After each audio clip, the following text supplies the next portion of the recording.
Yeah, welcome to Danni Dolphin's Transformers Cybercast. Today I have HNE ToyBreak, aka Anthony, with me. And yeah, we're talking about the new Age of the Primes reveals, Swindle, and all that good stuff. And yeah, since it's your first time on the show, we do a little bit of the interview hangout part in the beginning. So yeah, how you doing? Introduce yourself, Anthony, to everyone.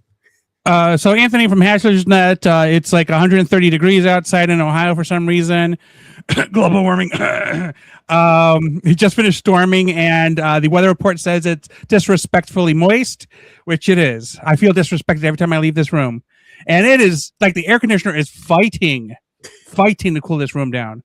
And with this big old rig sitting next to me here, it is putting out probably 130 degree air, so it's just not doing anything. We're not getting cooler, we're not getting warmer.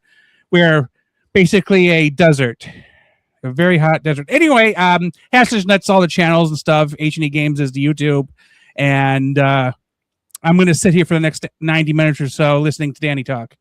No, this is. No, I'm just going to nod. I'm like, yeah. I got. No. But yeah, like we've known each other a long time now, I guess. Hey, pandemic. yeah, that area, right? And then and then I guess because you started out more in you did the video games too at the beginning, like I did too in a way, right? HNE started in 1988, and we were doing print services for local businesses. Mm-hmm. And then that was actually about the same time we got the internet here. So it was the text-based internet, none of that fancy World Wide Web stuff. We finally got World Wide Web here in like 96, 97. But by then we'd already had a website for 5 years. Because in 92, I think GeoCities opened. So we started GeoCities websites. Okay. And nothing like all the useless animated icons and stuff, Mm-hmm. Everybody had to have music in the background that was annoying, MIDI files and all that. Then in 2000 and... because the original channel is now called Chris Cool, and that's the one my brother runs. I think 2006 was his, or 2007. Okay. And he diverged that, so I had to create a new channel, which is the HNE Games one now, yes. Which was, I think, 2007, 2008. Okay. And yeah, toy reviews. That plaque behind me, that's actually from the website we did the reviews for. I can't point at it. I'm not even gonna. Okay, so anyway, the company has been since bought by somebody else, and I don't want to get in trouble, so I'm not going to say their name. But we were doing reviews for them for video games, and back then YouTube was like, "Hey, you can put whatever name you want on here. You can have as many of these packages once you make the 100,000 whatever." So I was like, "Well, just name it after us, which was our channel name." So there you go. Yeah, so after they went under, or as they were going under, they said, "Hey, if you want to take your videos, put them on your own thing, you can." So we created the channel to dump them on there. Mm-hmm. So anyway, I'm reading that comment. I'm like, I had this whole opening plan about, hey, I can't believe I'm on Triple D. When does Guy get here? I love Flavortown. Anyway, so. Yeah, so that was it basically for a while. And then we would occasionally do little reviews of our own, post them on there. But the initial reviews were the articles posted on that company's website.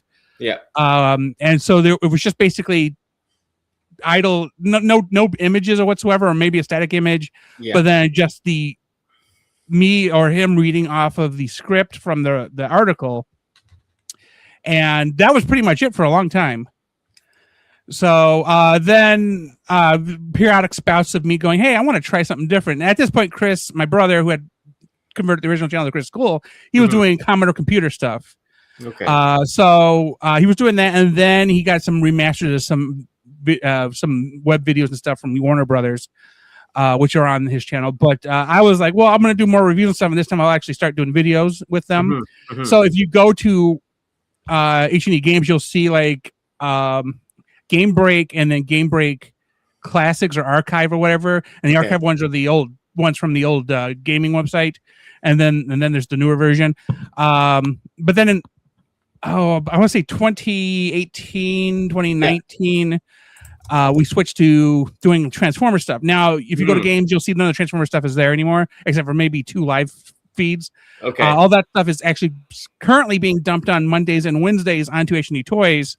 So if anybody who's seeing the only new content is old content, that's why I moved them over, because I knew I was pretty much.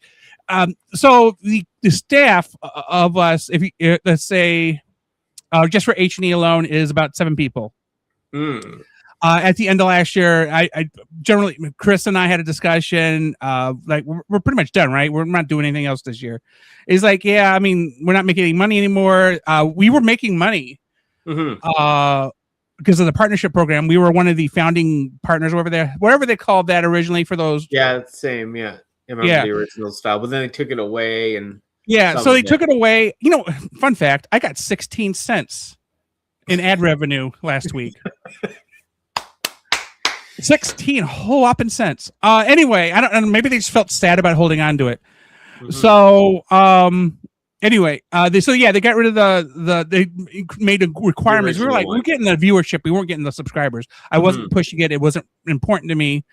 I agree with a number of people who say subscribers shouldn't be necessary, but that's the metric they decided on after years of not bothering with it. And so yeah, 2018, 2019, I started doing the Transformer stuff, and then Moose jumped on during the pandemic, and I guess his last video was just posted in the last year. So yeah, we're officially done. Yeah. So if there's anything being posted now, I think I posted 2 or 3 videos in the last 6 months. It's basically because I was like, hey, you know what? I wouldn't mind talking about this for a few minutes. So I think I did one Transformers video, one Dragon Ball video, and then I have my annual 4th of July video coming up in July, obviously, because America, hell yeah. Hell yeah. Yeah. So yeah, basically, we're not doing anything. It's old stuff getting reposted from the old channel, and me watching TV mostly now. Yeah, so you're not doing as much new. Do you plan on doing more new videos though for the toy? I had posted earlier this week that I wanted to do so. I don't, because he's not here and I don't want to use his name. I'm trying to remember his channel name. Poop. This is what happens when you know everybody's real names. And you don't talk to them outside of using their own channel names. Like you call them by Ultramagnetronus is Martin. I'm trying to remember Michael's name. But like TFA? No, yeah, TFA. That's right. TFA 1024. See, there I call him Michael. I talk to him. I say, hey, Michael. All right. So him and JJ and I were talking about finishing the Studio Series 86 ranking tier thing. Yeah. But as we know, TFA is going through some personal stuff, so I haven't pressed on it. So I thought, yeah, Martin is a myth. So I was like, well, I don't really want to do the tier thing. It seems kind of boring at this point. Everybody and their brother seems to be doing them now. Yeah. So I was like, well, there was this format I came up with, but some other guy, actually 2 other guys, TJ Omega and Dr. Lockdown started doing them. And then they were doing them like long form, like 8 hours long. I think Dr. Lockdown just did his 3rd one. It was like 8 hours long. He's doing a whole toy line. I'm like, ugh. Yeah, I know. I don't want to do that. Yeah. I kind of want to do like, hey, there's somebody's in Transformers Reviewers. They submit a 3-minute video talking about this toy. That's it. There's strict rules on the formatting stuff. I want to get this video to be less than 3 hours long. If I have to cut it into parts, I will be. But it's basically, there are 6 seasons of Studio Series 86, despite the fact that they no longer promoted as Studio Series 86. They promoted as Transformers Studio Series, the Transformers, the movie on the figures now. So basically, SS 86-32 is movie Galvatron, which was incorrectly numbered to SS 31, which was, movie Optimus. But, one of the Hasbro guys was like, oops. But yeah, he's SS 86-32. And then afterwards, everything's just been their name. So they did a Constructicon, everybody Constructicons all the way down to Cyclonus and Cliffjumper are just their name without a number. and then they dumped the numbering convention for everybody in the non Studio Series 86 line too. So now you kind of have to go, well, okay, so this is Devastation Sideways, and then this is Studio Series Sunstreaker. But it's Studio Series Transformers, the movie Sunstreaker, yeah. They got rid of the shorthand, which is really sucky. So you can't just say, "Oh, it's SS13," and then go, "Oh, that's the Dark of the Moon Bumblebee." You know, I don't know if that really is the number. I'm guessing there's like so many Bumblebees. I'm pretty sure I can guess 7 of them and be right in 3 of them. Okay, but yeah, so that's basically where I'm at. Is I kind of want to do this project, but if nobody steps up, I can do it on my own. I actually have videos for most of the stuff that I could just piece apart. Okay. And then it was for the TF reviewers group that you started, right? But when did that come into play too? After like you had the HNE games and then HNE. Okay, so TF reviewers. After I started doing reviews, I somehow got into a small community with Joel, Joe, Jason, and Kato. Yeah, this one. And then Rodimus Primal, Patriot Prime, and Kato. And we ended up doing a live stream where we were basically talking about, and I think this was in 2020 during the peak of the pandemic. Or at the start of the pandemic. I guess the peak would be 2021. So, but it was in 2020, I think, or maybe it was in 2019. I can't remember exactly where it was, but paints of the same stuff, yes.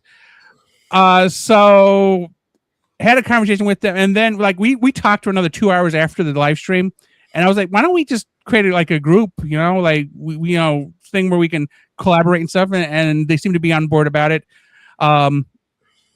Joel. He was kind of like, I'm Batman in this situation. If you need me, you know how to reach me. But like everybody else was like really on board about it, and so that's where it started. But yeah, and then it's just as we find new people and people go, hey, what about this guy? We go, okay, cool, let's check them out.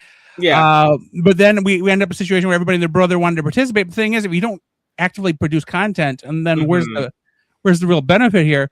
Although now that I've gotten to the point where I'm not actively producing content, it is like the end of last year, I was middle of writing a video, continuing the video series I started with Lazy Eyebrow, Gotbot, and T Fan Page. I had, I think, episode 3 written, mostly involving 5 different people, including Brian. And I had a voice actor lined up to do a quick 5-line read. And convention season starting, he says, I can't be on the line for this. So what's technically his agent telling me he can't be on the line for this. I mean, he was going to do it for free or whatever, but I needed Brian to approve some lines, and Brian was really busy with his own thing. So he bailed, which is fine. I assume if I ask again, maybe I'll get him an off season once the lines are, but it was just really trying to continue the universe that the 4 of us had created in this series of, what was it? Corporate guy. We crossed over skits that Gotbot and Lazy Eyebrow had done together, and then made them part of a dream that Brian was having, a T-Fan page. So this next segment, this third one, was going to be a continuation of that front end story. It was a universe thing. I was trying to do the MCU of Transformers for but yeah, I basically hit to the point where I had to go back to work because as a tax person, you worked half a year and then the other half a year you just sit around and do nothing. So yeah, that's the situation I'm in right now. Is I kind of burned out. I kind of want to do something, but not something so important that has any time sensitivity to it. But I also need whatever I'm going to do to be done before October, because that's when I go back to work. Oh, okay, yeah, that makes sense. Yeah.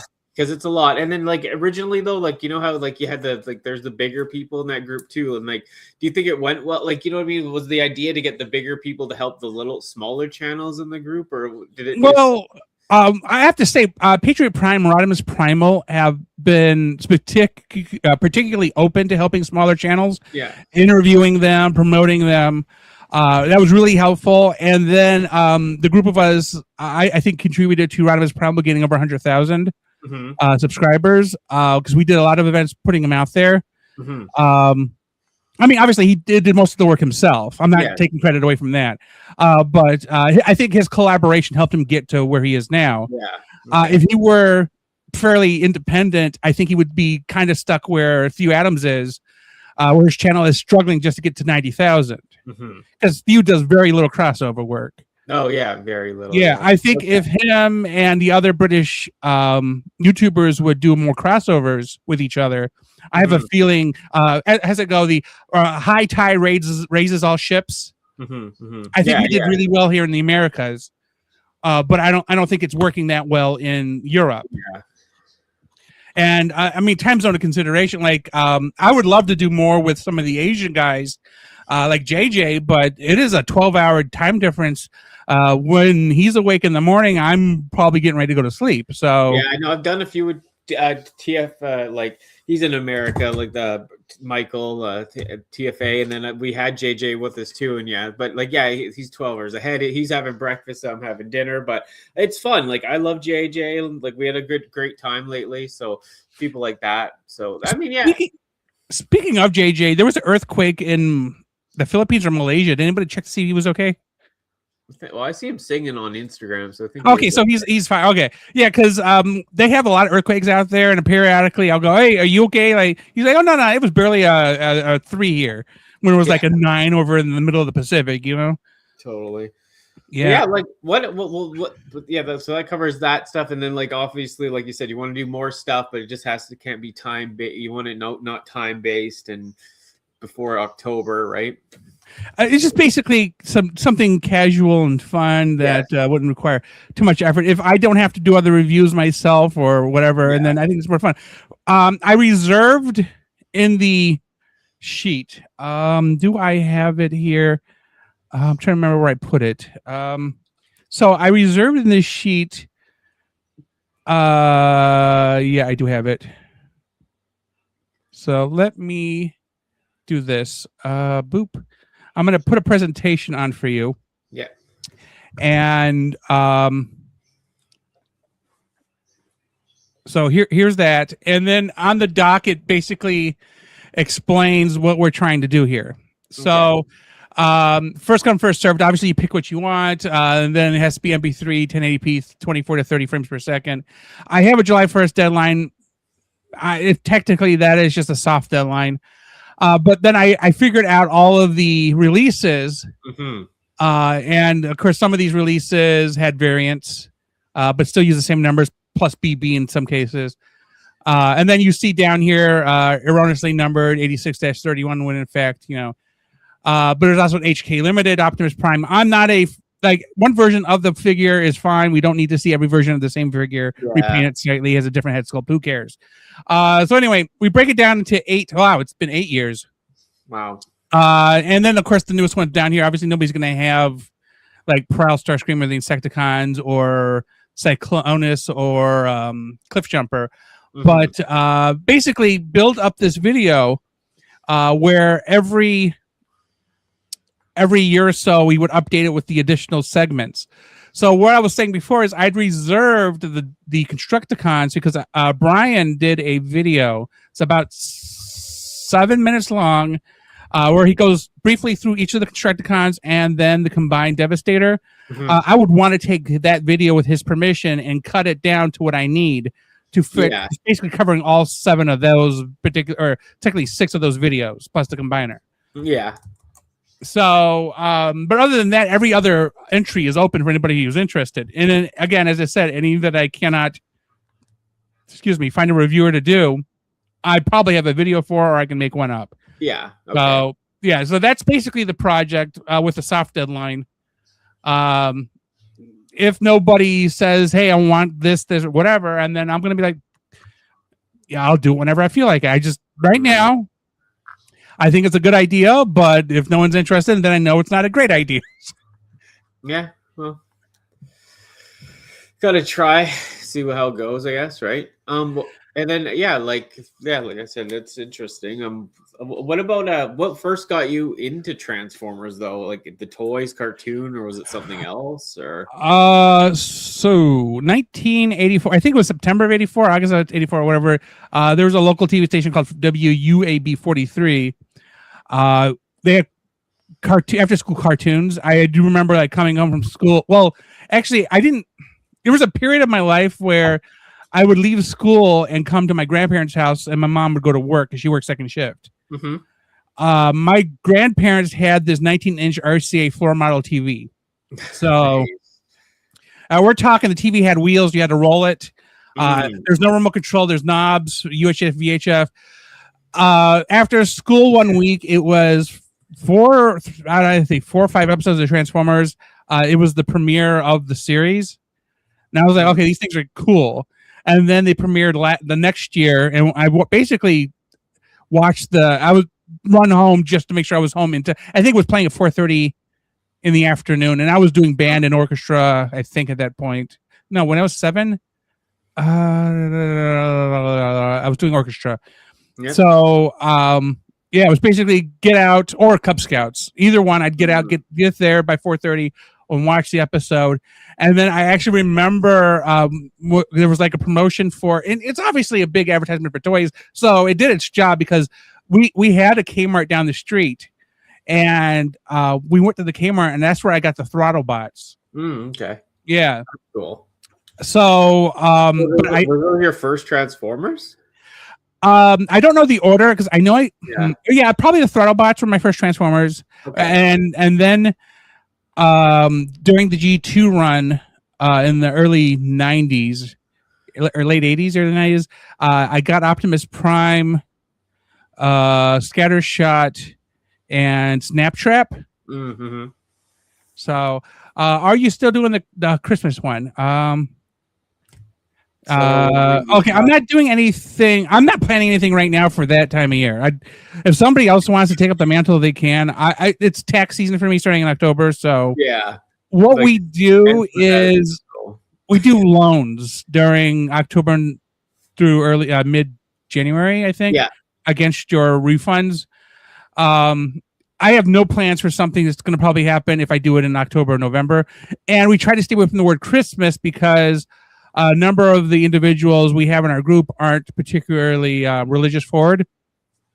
Christ, man. I don't have a particular issue with anybody's religious thing, so we just say holiday or seasonal or something. Not necessarily because of woke or PC, but more of being sensitive to other people's beliefs. Anyway, throttle bots, and then like for the longest time I had the Scattershot and Snaptrap, but none of their parts. Okay. It took me 25 years to finally get the parts. I had what happened is Big Bad Toy Store is selling their 30 years. Yeah, I think it was the 30th anniversary collections. So I was able to get Snaptrap through them. Okay. And then I had to order directly from Takara Scattershot. Yeah, so Scattershot took like a month to get here. Big Bad Toy Store has good shipping. Or they just raised the price to $6, but still good shipping. You usually get stuff within a week. So all I did was sell because I kept my original figures, sentimental value, and I sold the new core body part, the Scattershot and the Snaptrap, because I don't need 2 of them. No. So but they combine. They look good for a G1 combiner. Fangre's available everywhere. He is. What about? We'll get to him later. Yeah. What about your collecting style though? Are you completionist or display focused, more casual kind of thing? Like so, behind me, boop.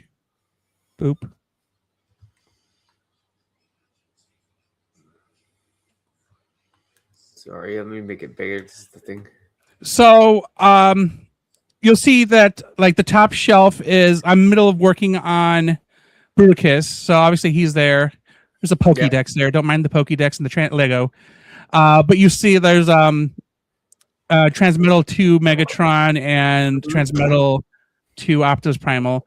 And then the bottom shelf below them is basically Studio Series with a couple of exceptions because they're going to get replaced by the Studio Series version eventually. Yeah. Yeah. I don't put every single Studio Series figure on there because, frankly, I tried to throw Sky Warp and Sky Warp and Thundercracker and Hot Rod and like it just they don't all fit on there. So I picked like ones that made sense on that shelf there. And then below them is the Commanders and the Dinobots, which are a mix of Generations and Studio Series. So I got Greenlight when it was new for $25. So anyway, so yeah, so I'm basically at the point of I'll collect the G1 figures I remember. Yeah. And then I will pick up occasional other ones. Like I have Armada Starscream, I have Armada Megatron, that was from Legacy. But like I'm just picking and choosing. Do you keep every Starscream or do you get rid of those Starscreams? So here's my problem. I have Coronation Starscream, which I mean I have his bits. I sold the because I prefer the Earthrise version of Starscream over the Coordination version. Yeah. So I sold the Coordination version Starscream, but I kept all the accessories except for the two blasters. So I checked. The gear does not fit on the new Starscream, the new Seeker mold. So I'm kind of sit on the 3 Seekers from Earthrise until, or hopefully when they actually do a coronation outfit for the new one, because I mean, because I don't want to lose the accessories, because obviously if I'm going to sell the figure, somebody's going to want the accessories too. So of course. So I do replace them as I go along. Like I bought the Studio Series Sunstreaker because I like the color matching better. I've already sold off the Earthrise the Sunstreaker. I bought despite because Dennis and I had a conversation about this. I got the Studio Series Galvatron because I was like, man, I'm torn on the coloring. His coloring matches so much better with Scourge and Cyclonus that it's like, I had to get the Studio Series one. So I have Legacy or whatever series it came in, Galvatron sitting over here, and it's online for sale. So I think I've sold every Transformer but him so far that I've switched out. Yeah. I don't know why he's a hard sell. He's a good figure. Because I had a bunch of them too, but it's just the colors. And have you had any yellowing on any of these figures? Or Cyclonus is golden on his upper arms and upper legs. And the thing is, he just stays on the shelf. So, when the new version comes out in October, he'll get rotated out anyway. Yeah, for sure. Yeah, I know. I haven't had much. My Artfire, sadly, because I watched your review on Artfire a little while ago, like one of them, and mine just went all yellow on the back. I haven't looked at mine, but mine has been put away. It's so I don't hear anything either, but it's just depressing when it happens. I have 5 bins stacked up in the other room. There's divided up. So there's the bottom bin is Primors, which is basically the combining. So as I get new combiners in, I'll sell older combiners. So I've already sold off Superion and Minosaur from Primors because I have the new versions. So so I haven't been, it's just what's left of Primors, which is Titans Return, Combiner Wars, and Power of the Primes. And then I have a bin of all Beast Transformers, which could be from any of the series. Another bin that is larger class figures of basically anything War for Cybertron on. Then a Voyager class bin, War for Cybertron on. And then a Deluxe class bin, War for Cybertron on. And then 2 more short bins that are under actually my bed in my bedroom that are figures that aren't necessarily that are generations. They are all for the exception of G2 Optimus Prime, the first figures I have, which are in those bins. Anything that's in those bins otherwise is like the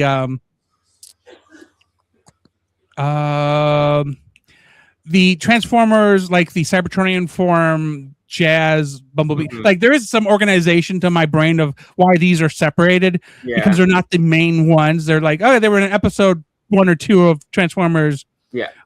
So the Cybertronian forms can go in this bin, and then there's like the RID 2001 Transformers are in the bin, and then there's the Armada or the Unicron trilogy figures are in that bin. But basically, if they're G1 Beast Wars, or like Prime RID 2015, they're in the bigger bin. So it's because it's stylistically how they're made, I guess, is where it kind of falls into my head. So yeah, I kind of do the same on some that I keep and don't, but I tried to just have one version now of every figure because I had like 5 Galvatrons under my bed and 10 Jazzes, and I just got sick of it, So I do have multiple of each figure, but it depends on what their gimmick is. So I have Titan's Return Galvatron because he's a triple changer headmaster, but I also have the Galvatron at Studio Series. So if the gimmick is different, and then I will keep the doubles. So like I have Combiner Wars or Titan Returns Optimus Prime, but he's a combiner, which the mainline Studio Series Optimus Prime is not. No, that's different. Yeah, those ones are so different. Those sublines, or those lines completely, like the Combiner Wars, Powers of the Prime. Those Dinobots are different from the 86 one, so I guess it is worth keeping if you want. But yeah, because I'm more into the vintage, keeping my vintage, and then just one version of the new stuff mostly. But because if the gimmick is different, I'll keep both versions. But if it's just the same figure with a repaint or there's nothing different about it, I'll get rid of it.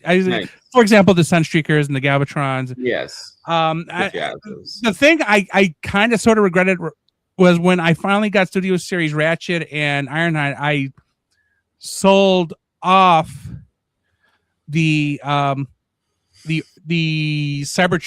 Ironhide that's a deluxe, and the Earth version Ratchet that was in the 2-pack, which was a deluxe. But my brain was like, well, technically they're not the same figures because the size difference is not even the same. So I'm like, okay, we'll get rid of those. Yeah. But then I had Netflix Sideswipe because I got the Devastation Sideswipe, which I think is a much better look, and also color matched. Yeah. And I'm like, should I have kept him? But then I'm like, well, Sunstreaker didn't have a Cybertronian vehicle for him, so why should I? Yeah, so I'm trying to make it feel less guilty about selling them off and trying to rationalize it, I guess. That's interesting, Martin. Yeah, what about do you have a favorite figure in your collection now, or? I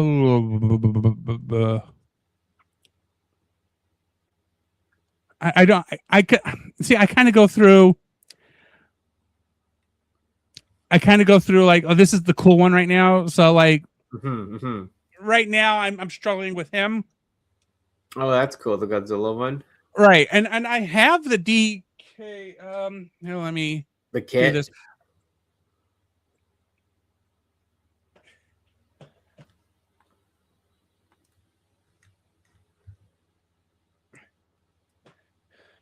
Oh yeah. That's cool. The DK9 kit. Did you mute yourself? So I have the kit. Yeah. I've had it for months. I think I've had it since February. Yeah. I don't know what that was. But I've had it. I just haven't had the patience to sit down and do it. And I know there's going to be pin pushing. I'm like, I don't really have a specific, like I got a toolkit, but it doesn't really have something to push a pin out, but I do have actual tools. Because as somebody who works on computers on occasion, although who also needs to stop because he broke one the last time he worked on one, I do have obviously like iFixit kits. So, I mean, if I have to pop pins, I can. It's not. I had to fix my Studio Series Optimus Prime because the heels are upside down. Yeah. I scratched up the inside of the heel, but you can't tell because it's the side that you don't see. Yeah. But I don't like popping pins. No. Because you have to pop them a specific way because the way they make the pins is only one side is kind of rough, so it stays in. So you have to pop it from the side that's loose, so that little side comes. That way you don't drag it through the whole piece of plastic. Yeah, I hate doing stuff like that. Yeah. So and I use a hammer because I just don't want to be out there trying to push it through.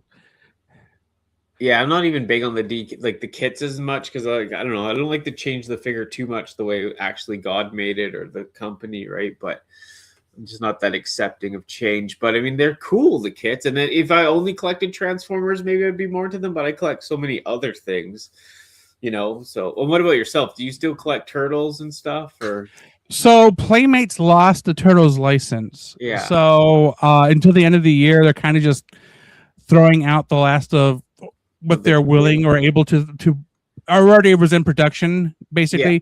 So they had re-released Usagi Yojimbo, Scale Tail,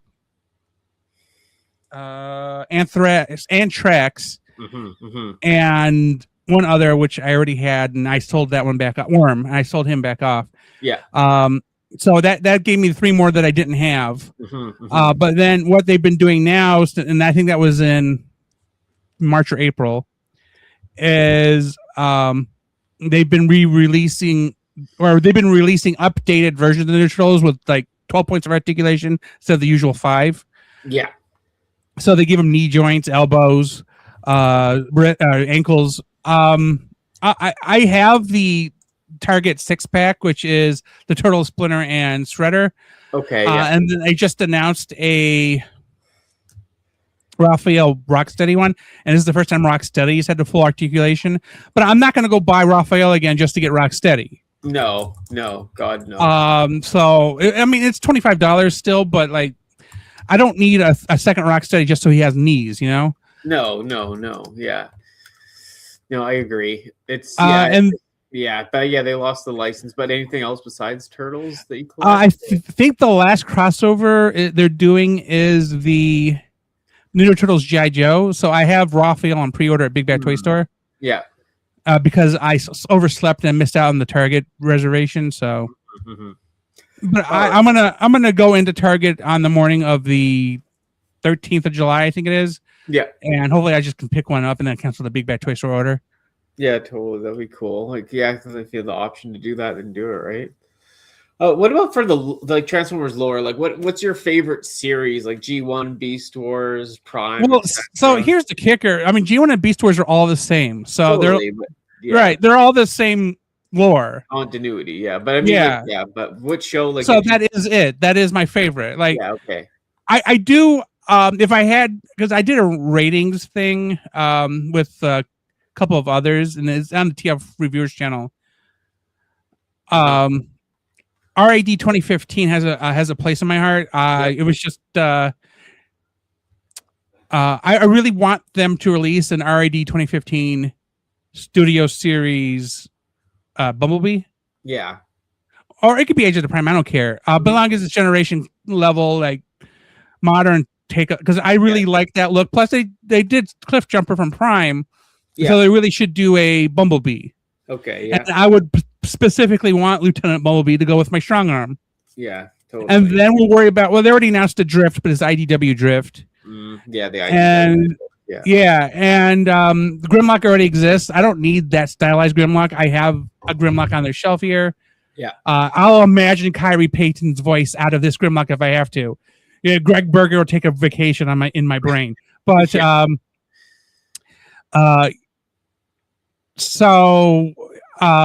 mean, mostly G1. When I buy figures, and when we get to that part of today, I'll go over what I bought. Yeah. What I pre-ordered should say, but G1 has preference. I think I'm done with Beast Wars. They released everybody from season 1, so I really don't care about Transmetal forms other than the 2 that are already up here, and What about Autobot or Decepticon? And then what? Autobot or Decepticons? What do you like more? Which faction? Oh, I'm even on. There was one point in time where I was, if I would get an Autobot, I'd have to get a Decepticon too. Yeah. But I do also realize now, as we've gone along, that Decepticons are meant to be troop builders. Yeah. So I realize I don't want to spend multiples of money for a figure because I need to troop build it. Like the only figures I have multiples of is I have 2 sweeps and I have like two or three Sharkticons because troop building. Well, there was the Pit of Judgment, and then I got the one because the Pit of Judgment one is just a recolor of the Titan's Return one, so I have those 2. And then there's the Studio Series one, so I have 3. And then, of course, I have 2 different... And then I have 2 different Alicons because Quintesson, one of them came in the pit, so, like, not purposely troop building, it just happened to end up that way. Yeah, yeah. That's cool. Well, yeah, and then these are like the little kind of rapid fire questions. You just answer them, and then we'll move on to the news. But what's your do you have a favorite Optimus Prime mold? That's a random. The Studio Series 86 one is probably right now it. Like it's fantastic. Favorite combiner team? Oh,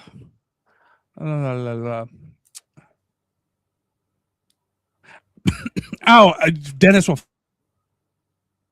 Which one?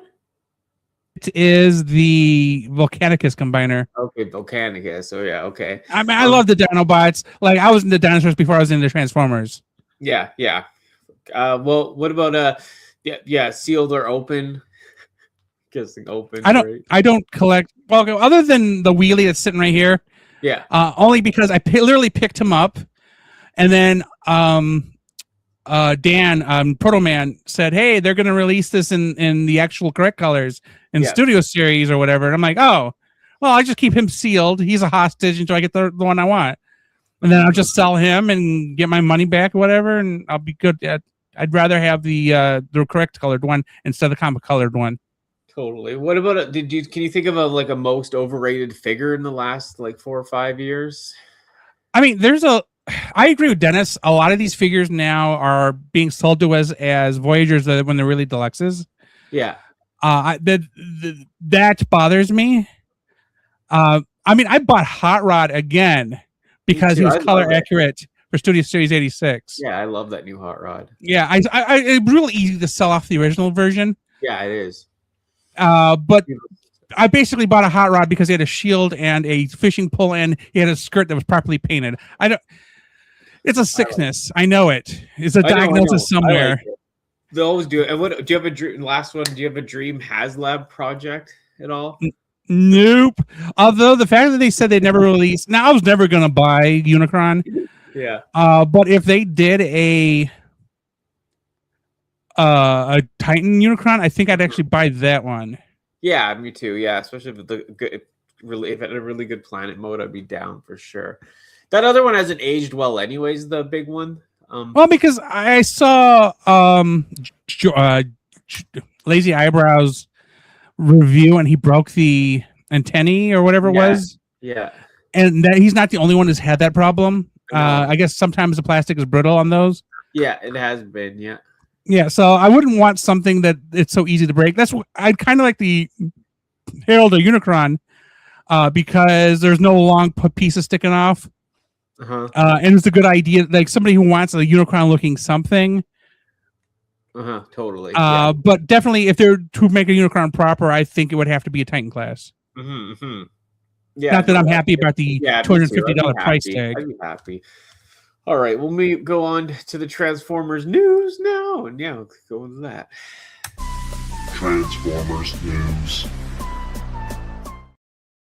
What a great little thing. All right, let's do this. Make sure I'm not sharing something horrible. All right. But yeah, I know there's so many releases. Did you watch, were you at home when they did the live too for the newest thing? For the SDC exclusives or any of that? Or did you watch any of the from home or no? I watched the Hasbro Pulse stream yesterday is what you're asking. Yeah, sorry, yeah. Yeah, I ended up pre-ordering Swindle, Tailgate, Joyride, and the Herald of Unicron. Nice, yeah. Martin Studio Series with class side, yeah. Well, as the guy said in the live stream, the goal of Studio Series was to be more size accurate. Yeah. But they just sometimes you kind of are stuck in certain limits, budgetary. So I think so, budgets and yeah. These are weird. Did you see these cereal box kind of premiums? The fact that they brought back Core Class just for a chibi version. Well, he doesn't have a big head, so I don't know what that would be called. But a Core Class version of Jazz. That is like I did a couple of years ago where they did the Core Optimus with the Core Bumblebee and the trailer. That is meant for kids. It's not meant for regular collectors, you know? No, totally. I saw people liking it though. Like, I mean, they adults are going to buy it. That's no question there, because it targets nostalgia. Yeah. But the toys themselves are kid toys. Oh, totally. Yeah, it's cool. Yeah, like you said, it targets nostalgia, so people will buy it. Bots, who cares? I pre-order. Well, so I say I'm going to pre-order the Gem Blaster as soon as it becomes available. Yes. Sunder is one of my favorite cassettes. Mm-hmm. So, like, I am all over Sunder. I don't care about Rosanna, and I don't even know anything about Kiss players. Yeah, I know the concept. I understand the concept of this, but when they kept saying KP, I was like, Kim Possible? HR, what's up? I know. I don't know, man. Like, this is a little too whacked out for me, to tell you honest. But I like the thought that it's a Gem crossover. So yeah, they got me. Like, I got Cup and Sergeant Slaughter, the G.I. Joe crossover. Yeah. I mean, I have the Optimus Prime My Little Pony. So why wouldn't I get this, you know? Okay, well, there you go. They got a fan base for somebody out there. Like, to me, it just seems a little... Oh, it is gaudy G2 as hell, but I am on board when the pre-orders come up. Weird about it, but I mean, yeah, that looks cool. The tapes, I like the tapes. I just want a Sunder. Like, when I got the new Soundwave, I decided to convert one of the older cassettes of Laserbeak into a Sunder, but I'd rather have a legit Sunder. Okay.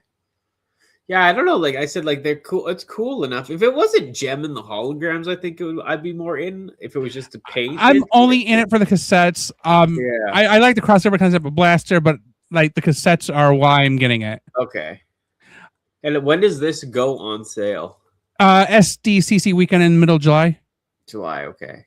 Yeah, so basically, like they do in the SDCC stuff, I think it'll go on the Saturday that weekend or something like that, or the Thursday. Okay. And the Pulse members will have an hour to grab it, and then afterwards, anybody else who wants it. I don't think there's going to be a lot of people jumping on it, so I feel secure and not needing a Pulse membership to get my chance on this. Plus, Hasbro Pulse is the one selling it, so they should have way more than just 5% of it, you know? Hopefully, you'd think, but you never know with these guys. But yeah, I know it's interesting. And then we have what was this guy? That was the set you were talking about, yeah. Yeah. With the Deluxe Optimus and the Jazz. Again, this is targeted towards kids. I mean, because it's a very simple transformation for both of them. And then I think they said that the trailer is actually the G2 trailer. Okay. I have the G2 trailer, and it is in fact that, except the logo on the side is less obvious. It says Transformers, but it's done in a different way. Yeah. And it's like, it's definitely a little different. But yeah, this was the serial style. They come in. I remember the age of like all the serials coming out for every single time there was a cartoon. Yeah. I don't remember Transformers serial. I do remember Ghostbusters and whatnot. Baby. What's up, man? Yeah, I know. It's very strange, eh? And then the Jazz that we saw. But yeah, I'll definitely pass on these. No, because Jar said Leonardo with Snake Eyes or Timber, and I'm like, nope, just Raphael who is dressed as Roadblock. That is all I'm getting from that release. Okay, that's all you're getting. Raphael dressed as Roadblock, because if there's crossovers, I will get the Raphael figure. I'm not interested in anybody else in the crossover. No. Yeah, I do not know what I'm going to do when Mattel takes over Ninja Turtles. Because I'm not even 100% sure if Mattel's designing the Turtles or Playmates is. Would you jump into buying actual vintage Playmates? for the right price. I recently bought General Treg. Okay. I didn't have him, so I did buy him recently from a collector. He other than having that plastic stickiness to him, he has all his weapons and stuff, and he's fine. There's like only 3 or 4 figures left on my I would like to have list. Okay. But I know for a fact at least one of them hasn't aged well for anybody that owns it. So Mona Lisa, she is a gecko. She was in the original cartoon. But her figure is really expensive. Then there's Venus de Milo. Venus de Milo did not age well. No matter unless you have it sealed, which is $100, $200. Yeah. Anybody who has her paint chips. Yeah. So I'm like, crap on that one. And then, at the time Venus came out, I was in high school and I wasn't actively doing any collecting. And then my Dirtbags leg thing broke. I glued it together, so it's kind of fine. But I was like, maybe I should find another Dirtbag. But at this point, those last 3 are not that important to me. They're not a main character. I think Mona Lisa was in 2 episodes at best. And of course, Venus de Milo was in the season of Next Mutation. Totally. So not something I'm going to die on. But the way the license works right now during this transition year is even Mattel releases the G.I. Joe Ninja Turtle figures, they're still licensed by Playmates. Okay. So next year, it'll just be no longer a Playmates license. So if Mattel is making them this year, still licensed by Playmates because they own the license. Yeah. Yeah, I thought this from the live stream that was kind of interesting. Like they did touch on some stuff like Armada Cyclonus and Demolisher are confirmed to be coming at some point. More mini cons beyond the Red Alert pack that just came out. Armada Starscream was a partial of the reactivate mold. Herald of Unicron is a combination of different Unicrons incarnations. What else was there? They know that people. Oh, what was that? They know people want Unicron. Oh, Primus. What, like again? They need if they're going to do Unicron Primus, they need to be Titans. Yeah. Okay. Yeah. Asking for feedback. They want to continue using Unicron logo for any Unicron affiliated characters. The tailgate mode or mold was reused or will be reused in the future. They want to continue doing the weird mini bot repaints. They think it's time to get into the throttle bots finally. That's awesome. They want to go further, complete the target masters, which is awesome. And yeah. I mean, they already did Goldbug. Yeah, yeah. So they really just need to do wide load, a Searchlight, Highway. They already did Chase. Although it depends on how they handle Chase, because Chase is also the rescue bot. Oh, I hated Masters of the Universe Quinn. I thought it was one of the worst. I would have walked out, but the person I went with wouldn't let me. I just hate all the woke crap. I'm so sick of it. Well, folks, see you later, Martin. Have a good night. Nice hanging out. Thank you. I don't do so Transformers aren't Transformers if they don't transform. So I don't collect them. I don't do blockies either. It's just another thing I don't need to collect. A transform and it doesn't transform. And I'm like I won't collect a Ninja Turtle if it doesn't have his weapons because it's not a Ninja Turtle. Like what's the purpose if it doesn't have its weapon? Like I won't see a woke movie, but okay, but I mean, these things are already expensive enough. Why would I want something that isn't doing what they're supposed to be doing? Yeah, I get it. And I'm not trying to hate on the movie too, or throw hate out there, but just not for me. Like same and the blockies too. Like they're cool and all for people that love them. Martin's got them all lined up. Ultra Megatronus on that. He's got a great display for them. They look awesome. It's just for me, it's another thing I don't need to buy. Right? No, like the RED figures, they looked awesome, but they don't transform, so they're not Transformers. These figures too, right? Like the half naked Animate Shield. So as far as what Unicron trilogy figures I have, I think it's Override, Megatron, and Starscream. I just those characters and the stories kind of stuck out to me. But I think from RID 2001 I have Towline and Scourge. So I'll pick and choose from the other non-G1 lines. Okay, yeah. But in the case of the pre-orders for this run of Age of the Primes and Studio Series, I have the Herald, I have Tailgate, Joyride, and Swindle on pre-order. I have Onslaught on pre-order, and I have Cyclonus and Cliffjumper on pre-order from Studio Series. Cool. So that's basically where I'm at on the pre-orders. And Dennis is going to argue left and right that this Swindle isn't a Voyager. Yeah, because of weight. Like, I don't care about the weight and all that. Like, I don't. It's just it comes with. I know. I'm not worried about the weight. He has a foot joint. Because him and Brawl are built to be ankle jointed because they're feet. Yeah. So the argument is, well, they have more articulation.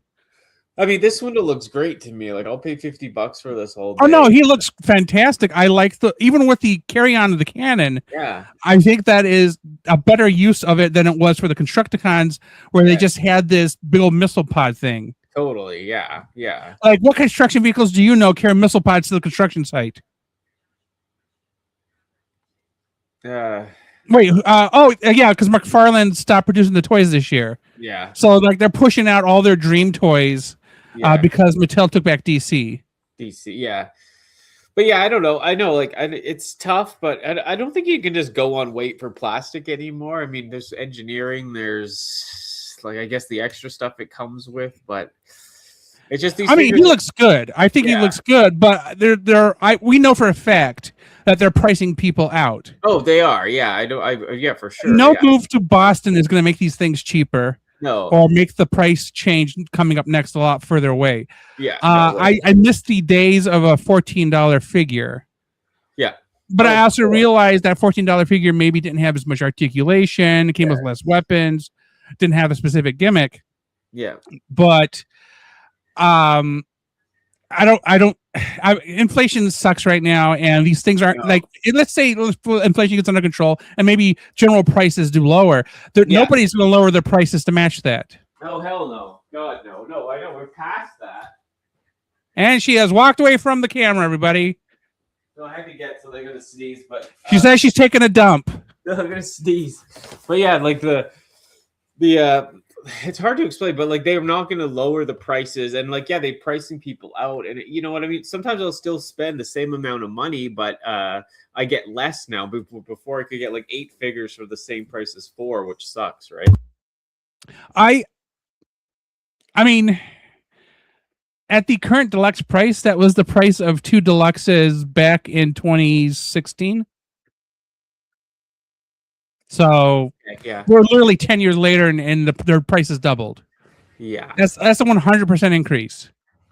Yeah, I mean, collecting has gone so expensive, man. Like, and I'm still collecting other stuff, so it's just that's why, like, I'm more picky than ever. I mean, the plus side of the Ninja Turtles being more or less done with Playmates is I'm going to obviously be collecting a lot less, because there'd have to be some real nice crossover for me to want to get Ninja Turtles after this year. Because I don't care what Mattel does. I'm not going to start collecting out of scale Ninja Turtles. No. And then Transformers is hitting the end of the mini bots are almost done. I think. Are there any mini cons left? I think we've got all of those. Pretty much. Which are the Insecticons and I think the Insecticons and the cassettes. So once Thunder comes out, we're done with all of that. Mm-hmm. So this one here, I'm not getting him. I do not. I have the other one that I'm familiar with. This is from the comic book. Yeah, I had the original toy. I got it really cheap. It has its mini con, all the keys, and the sword, and it's great. It's way better than this mold of this figure, the original toy. But yeah, I have even though I have the toy, I don't really want to buy this. Yeah, because they just remolded from Geox's. I kind of wish they would have put something on his legs to fill because the clips are still there. Like, couldn't you have put like maybe just a little cover that, or maybe landing gear or something just to make the clips have a use? Yes. I don't like this coloring, but they did say in the live stream yesterday that the sword is the same sword, it's just different colors. Yeah. So it should fit in that disc that you're coming with when Sentinel Prime, also Sentinel Prime is on pre-order. Mm-hmm. So like, but like you said, it's from the comic. Like I said, I even have the original toy, but this still doesn't hit home for me. Like like you said, the clip. His face is too dark, all that black and blue. I can't. I know. And I understand it's supposed to be like the Statue of Liberty before it got all green and stuff. Yeah. I mean, I understand how oxidation works. Yeah. funny. And then how do you feel about the Joyride? Were you happy to get him or? Okay, so I like the fact that they're doing Power Masters, because that tells you Gen Rai is probably not too far away. But I don't like that mold very much. I think when they did it on Sure Shot, it was kind of like, okay, I guess, but like I don't know. And the yellow guy, would you know the yellow? I like the fact they're doing the character. I just don't like the fact they're using that mold. I know, that's the thing. Like, this guy's getting shafted again, but probably if they, maybe because of the trademark, they'll do a proper toy of him down 3 years down the line, which sucks. But well, here's the thing you got to realize: it wouldn't be very hard for them to do any of these. All they have to do is say for the trademark Autobot blank or Decepticon blank or Unicron blank. Yeah, that's true. And nobody else is going to use those, so they don't have to worry about if they renew them or not, because they can just anytime go back, because as long as they keep the trademarks up for Autobot, Decepticon, Unicron, etc. Yeah, and then they have these. Nobody else can trademark names with those in it. Yeah, that's okay. So yeah, they could do these at any time if they did a new mold. Then, hey. Yeah, so they could basically sit on this for another decade and not have to worry about renewing it until they get to it. Totally. Ugh. So that's why so many of the figures are Autobot blah or Decepticon blah or Constructicon blah or Dinobot blah. If you look at the list of the studio series that I just showed a little bit ago, you'll see a lot of them have that prefix on it because that's just the easier way for them to trademark the name. Yeah, that makes sense. And then they can do it like you said. They don't have to do it; they can do it. Right. And I just think the block, the way the engine is really bulky. It should be on the back of them. Yeah. I think that yellow reminds me of that yellow one, like the yellow transformer that looks like this, same Power Master thing, and it goes on the front like that. They're probably because you're talking about Sure Shot, right? No, not Sure Shot. It's that other one. Like this is the second mold of use of this. Are we talking?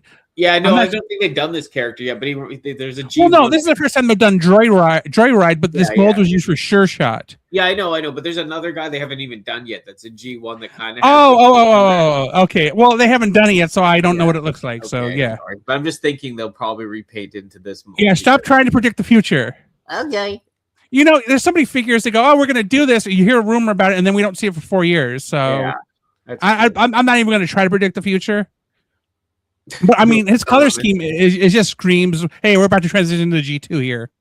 Oh yeah. It's right before even the 1.5 stuff, but yeah, it's cool. I just learned about Transformers 1.5. I didn't even know that was a thing. Yeah, it's my favorite, man. It's my favorite line, like of all time. Rotor Master, the blue helicopter, is my favorite Transformer. So, okay, so I did pre-order him. I like the Wind Charger mold, so it feels like kind of a ripoff. They're not doing the blast effect or any blast effect. Like his gun is blast effects capable. Could have at least given us a blast effect, Yeah. Throwing something, right? Oops. I mean, they're just being cheap for for this, just saving a couple of pennies by not giving us a blast effect. It's so dumb. Yeah, at least they finally do. I mean, he's the last of the mini bots, right? That's my understanding. Yeah. Because they did Outback, right? Yeah, they did Outback. I have Outback. Yeah. And then this is the Japanese Point Blank, which is blanker. Yeah. I'm fine with the one I have. I actually prefer him with the center fin. Yeah, and the goggles. I think his goggles. Yeah, so I'm not interested in having this. I do have no affection for him. I prefer the other one. Okay. I prefer this one, and then Alf Angry, if you didn't buy the 5-pack, he's coming out single, baby. 4-pack and got him. Okay. The 4-pack had Nemesis Prime, him, another Bumblebee or something, and I don't remember what the other thing was. The red guy, I think. Don't quote me on that. But yeah, I already have him, so I don't need him again. Yeah, I bought that 5-pack, and I just remember I tossed the other guy. It's a 4-pack. Okay. Like you say, the only 5-pack they've done, as far as I'm aware, was the G1 Autobots. Okay. Or if you go to the Studio Series, the movie ones. Oh yeah, maybe I just get them so mixed. The thing is, I think just tossed them all out, right? So. Well, what I was doing at the end was I think out of this 4-pack, Dennis took one, and then somebody else took another one or two, and then I only took him. Okay. Yeah. Interesting. But yeah, no. Well, so yeah, but I'm happy people get him. And how do you feel about him? He ugly. He ugly, hey? He ugly. I know nothing about the character. I don't care. Again, G2 facing in color scheme. Yeah, it's weird. I think he is like the last survivor, like something Unicron Herald, and then he's like one of the last survivors of his universe, is what I've heard. But yeah, well, he has the Decepticon symbols on him. Now, if he had Unicron symbols on him, and then I'd reconsider the purchase. Okay. Because then it'd be army building Unicron. But yeah, I can't remember how the whole thing goes, but I think he is the last survivor of his Black universe. Zarek. Yeah, because I remember Black Zarek being a character. I think was at the end of Headmasters or no Master Force. Oh well, yeah, Zarek, like Black Zarek is, yeah. Yeah, I mean, as far as the Japanese anime go, I think I have Dano King and I have the shuttle. I forget the name of it. Those are it. But you didn't get the Titan Black Zarek, or no? No, I don't. The only Titans I have are Omega Supreme and Tidal Wave, and it's the Tidal Wave from the Armada trilogy or Unicron trilogy. Oh yeah, okay. I mean, he's fantastic. I mean, that's half the reason why I even bought the Megatron. Mm-hmm. What's up, Joe Prime? Yeah, I know. This is like a really deep cut on people. I think it was a BotCon or a I think it was a collector's club something. Yeah, it's different. Very strange. And then the Unicron Herald guy, I guess. I mean, I think Dennis said it. The mold probably would have been better if they would have done him with not this mold. There was another mold that would have been a better fit with.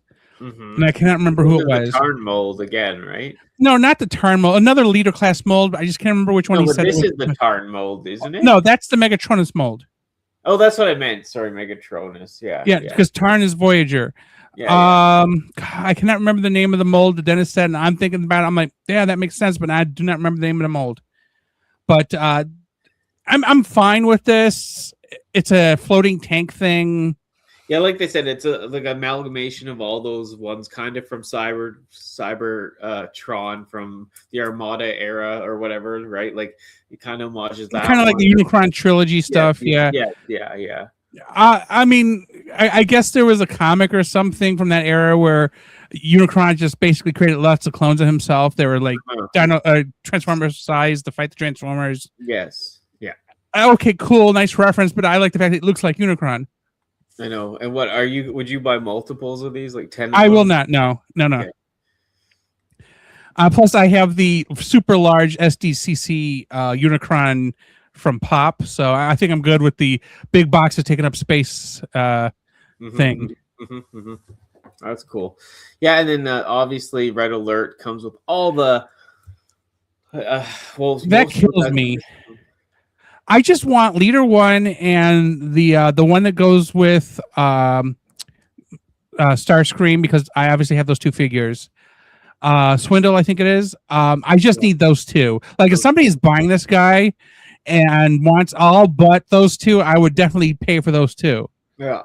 Just so I can have them for Megatron and Starscream. But yeah, I'm happy they're doing this finally. I'm happy we're getting it. It's just... I just wish it was just the 4 or maybe 10 of them for like leader class or Voyager class price. Later, Quentin. And without Red Alert, because then I would have bought it and then I would have taken the 2 I wanted and sold it off. Yeah, okay. Liege Maximo. Yes, that's the mold. Liege Maximo is the one that Dennis said would be a better fit for the Herald of Unicron. Okay, yeah, I know. Yeah, way better. I mean, this guy is as bulky as hell. Let me switch my screen setting here. I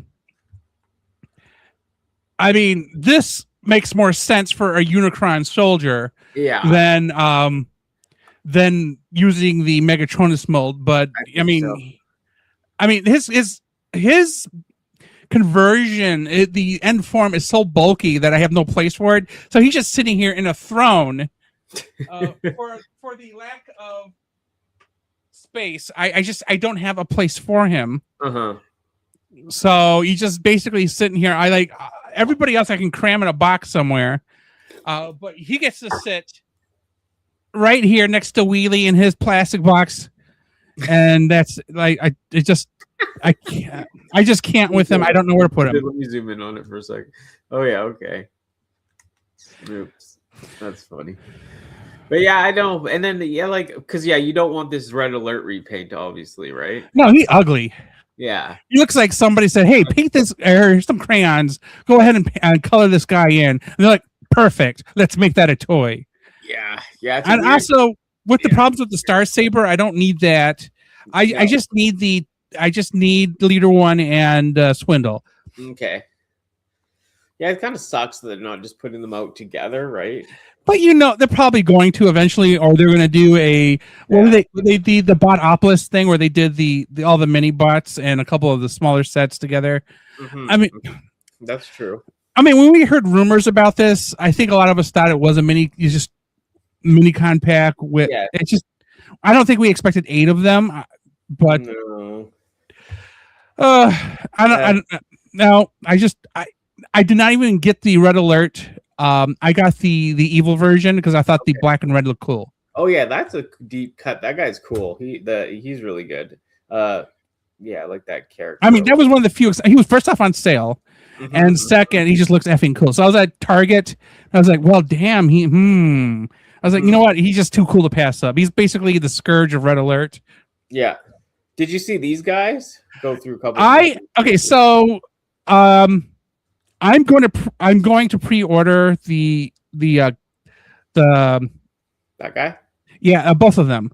Okay, but I do not want the Optimus, nor do I want the Megatron. I think I don't need the Siege molds again, and I definitely don't need them in those colors. But I think those guys are cool and are worth picking up. Because I think they go on sale next Friday, or maybe this Friday. I have to look at the calendar. Hold on. Yeah, let us know. Because Walmart has their collector's thing. Oh, this Friday, the 12th. Okay. Or no, that's Target. Sorry. Come on, load you bastage. Are these being sold at like a Target thing, or what was it? It's going on Walmart. Oh, it's Walmart. Oh, it's for SDCC. They're putting them up at 10 a.m. on July 23rd. Okay, so they are SDC. Yeah, what they consider to be FTC. Yeah, anyway. I think someone saw them at a store somewhere, but maybe it was in Asia. Yeah, they're out in Asia. Okay, so I don't know if you've noticed, but Hasbro China has been on top of their game on getting figures that are out of the factory onto social media before toy thieves can. Yeah, kind of take some of the wind out of their sails. I wish they were a little bit more regular about it. But occasionally the guy will go on live stream, show the figure, convert it back or whatever, and that's basically the whole video. Mm-hmm. And I think that's some good PR, especially in the Chinese market, because you know that the Chinese market is probably littered with third party and knockoffs. Yeah. So that kind of gets ahead of it for them. Mm-hmm, mm-hmm. What about this Prowl? Like, do you like it more than the other one? I pre-ordered Starscream at Target, but Prowl was already sold out. So I don't have an Earth Prowl. I have the Siege Prowl. Mm-hmm, mm-hmm. So I do want him. So what I think I'm going to do on the day that Raphael comes out, the G.I. Joe Raphael crossover comes out, I'm going to check to see which Target has them, and then I'm going to either show up at the store or order them online the day of. Oh, yeah. Yeah, because that seems to be the only way to otherwise get them is if I get lucky and show up at the store when they open. Yeah. Yeah, so I had to do that in March for the the Godzilla Power Rangers crossover figures and the first More Than Meets the Eye collection figures, Hot Rod and Hound. Okay. So I will just do what I did again and camp out at the front of the store. Totally. Did these Overgear guys appeal to you at all? Like, do you think they're cool? No, because they're Masterpiece, and I don't care about Masterpiece. Yeah. If I'm worried about breaking it, there's no chance of me getting it. Yeah, I feel the same nowadays, to tell you the truth. I mean, as it is now, I've kind of Marie Kondo'd things, so if it doesn't elicit joy, I just don't get it. Or if I do have it, I'm going to sell it. Like, I've been selling video games that I bought that I thought were freaking sweet, but I never played, and in some cases never even opened. But I'm past return date, so I got rid of it all too, man, because like I was stacking it up. Sup, King?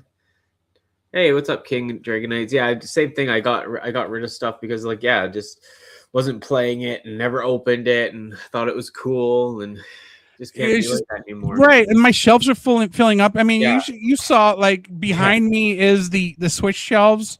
Yeah. I had to buy, so I sold the arcade cabinet that I had. It was Mortal Kombat behind me, and then I replaced it with this shelving, which I put the lighting on, and then I turned this one next to me here to the Switch one because the space where I had the Switch games before was on a bookcase in my bedroom. Yeah, and that got filled up. And at some point, I was just stacking Switch games on top of Switch games, and if I pull one on the bottom, the whole thing would come down. So I'm like, I need to stop. Adding this second shelving unit really alleviated a lot of that problem in my bedroom. Yeah. So I'm really about trying to get rid of stuff that I'm just not using. So like today, I sold my Kingdom Heart collection. Last week I sold Pokopia. I bought it while I was working, but never had a chance to even open the game. But I missed the return window, so I sold it. And then of course I have a Macari shop that has everything else that I'm selling. So essentially, I think I have a couple of toys and a couple of things going on there that I'm basically just trying to get rid of because I throw some stuff off on occasion. I go cleaning out closets. I was going through boxes. I'm just trying to recondo my life, I guess. Totally. Yeah, the Starscream looks sick. I am happy for it. I like that mold. I've been happy with the Thundercracker and the Sky Warp. So, yeah. What about this? Did you get these guys before, or are you getting them just because of the gray bombshell, or what's up? Oh no. So I do not care about that color variation. I like them when they all match. Yeah. That would bother, not that I necessarily have OCD, but that would bother me that he doesn't match in both forms. Yeah. I know, it's always weird. I like them when they match too, but I think I did pre-order this is because I'm a simp for this, but yeah, I think that's good for the news thing because it just kind of rambles on from there. And yeah, so I mean, other than that, pre-ordered Cyclonus and Cliffjumper from Studio Series a couple weeks ago. That's not bad. And then Sentinel Prime from Hasbro Pulse. Yeah. And then of course Onslaught from that one site, Entertainment Earth, I think, or something. I don't remember. TF something. I don't know. I don't even know. I don't know things. All right. Well, let's get into a little question before we wrap it up. Earth, yeah. Get into it. But yeah. All righty.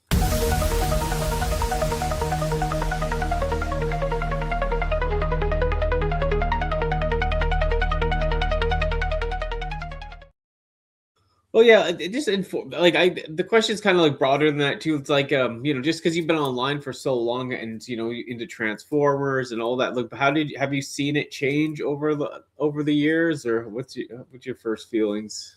I'm trying to find the right feeling. There you go, evil. Yeah. There you go. I've noticed since the pandemic has kind of resolved itself that we have more or less as a group been less connected. Yeah, okay. Like I mentioned at the top, I'm honestly not expecting very many of anybody to want to participate in the project I'm working on, and if not, that's fine. I don't care. Yeah, would appreciate if they would, but I'm just not. It's just an idea I had, and if nobody else likes the idea, then there's no sense in really spending too much time on it. So you think that people have participated less? Yeah, well, obviously. I mean, we still see like we're doing this right now, and then we'll see like as I said, Patriot Prime or Deluxe Baldwin or they'll interview each other, whatever. This seems to be where we're at now. We're not really doing large panels anymore. I think other than the occasional one that JJ does, and then the occasional one that Ugly Wretch does. I was going to say, and that's the thing. Like it. Casual does one every night. Yeah, Casual, they're doing it all the time. I'd say, but So I'm like thinking about it, and I'm like, you know what? There are some that are still doing their own thing. Yeah, it's splintered off though into more. Yeah, it is splintered off. That is definitely true. We're not. And I'd say like not like you mentioned right. And there's a lot of smaller channels getting together now, which is great. Again, high tide raises all boats. I just everybody's gone back to their lives. So people have kids, families, etc. So. Yeah, and then the no-lifers like us, like I'm still there grinding away. And the thing I started this show in particular, this one, because I have a few different live streams now, but this one in particular was not about just because, Raziel Kane has his new show where he has the night shift where he brings like a new guest on. It's kind of like a night show. But this one, I'm trying to do like just bring back people I'm not just reaching out to every random person. Like it was kind of just to bring back the people I kind of already rubbed like elbows with, or like, you know what I mean? Kind of just to bring it all back in a way. And then after I have a person on this show once, like you've already been on now, then the second time I can have like two people on or something because there's no interview. So I had JJ and TFA together and all that, trying to mix it up a little bit, right? Yeah, because I think TFA is regular and JJ's now, and then so you pretty much, I think we've covered every of the kind of the groups the way they've splintered off, and that's fine. I think I'm at a point of burnout. I just I'm collecting, but I'm not really. I have a list of all the figures I collect as they come in. I'll add them to the list of, hey, this is what I probably should review eventually, and I may never ever actually get to. But as they come in, I'll put them on the list. Yeah, and then I think it's something with the fragmented stuff, like some of the people you mentioned too. I never didn't get along with, but just maybe I didn't vibe with them or click with them too. So it's kind of hard to get these groups together without like someone that's kind of the middle person to bring it together, right? Yeah, I mean, other than maybe myself, I'm pretty sure if Joe wanted to, he could probably put together a decent panel. Oh, for sure. Yeah. Same for Jason. There are not very many of us who probably as neutral as we are could pull together a large group of people because not everybody likes the same exact thing about certain people, whatever. Right. Yeah, I know. So yeah, there's not a lot of us who could do it, and all of us have a situation where we have family things going on that we really couldn't dedicate the full time to. Have you been on Raz's show? I have not. I wasn't even available until last month. My last day for the season was April 30th. So I basically said, screw May. I'm just not going to do anything. Yeah. And then I got I messaged you at 3:00 in the morning going, you up? Yeah. And this is how we set this up. Because I was bored. I was looking for something to do today. I don't know. Like, you're trying to get me some rando or whatever on the show. I know some guys in Victoria are looking for a good time. They just like feet. That's it. Oh no. Yeah. Yeah. No, it's just I exist, and if anybody's willing to work with my schedule, which is basically I can't do anything until later in the evening.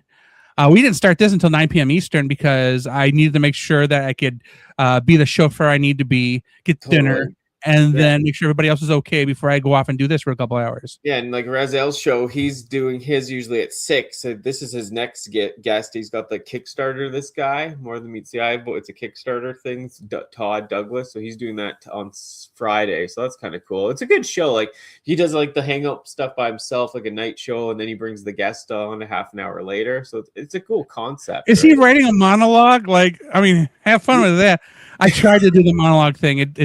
No. Well, it was a good show, man. It was the one we had going there, but it didn't really go out anywhere. We stopped. Oh, Transformers Weekly? Yeah, I liked it. It was funny because we started off high. Yeah. And then we would get like somebody like Lazy Eyebrow that would kick up the numbers. And then as we'd go on, it would become lower. And we ended up in single digits. I was like, okay, obviously this isn't working. Damn. I think we did like 12 or 16 episodes because I did the same format for the games channel, and I did like 6 episodes. But the kick in the balls on that one was literally the 4th or 5th episode. Linus Tech Tips launched a game news program just like mine, exact format. Mm-hmm. And of course, they got millions of subscribers. So mine went from 100 to 80 to whatever. And then they happened to start theirs. This literally aired the same time mine does later, or no, same day later in the day. And then mine went from having some growth to just zeroed out to, I think, 3 people. And I'm like, what the? And then I learned that they had started theirs and there weren't any attention I was going to get. So. Yeah, well, I've had an idea to do the same type of show, but maybe a bit more like crazier, zanier, and then like pull from other people. Like, not so I have to script everything, but then you have other channels like on there, right, too. So they kind of come in, but it would take full commitment. You'd have to do it, and I just don't know if I'm there yet, you know? Yeah, I mean, because you did one. It's scripted top to bottom. Mm-hmm. So I would spend 8 hours going through news sites, and I would do them opening the ad read, and then go through the news in the 5 segments, and it was all entirely scripted. Yeah. So all you were doing is basically reading your notes, and then I would edit together the video and throw it online.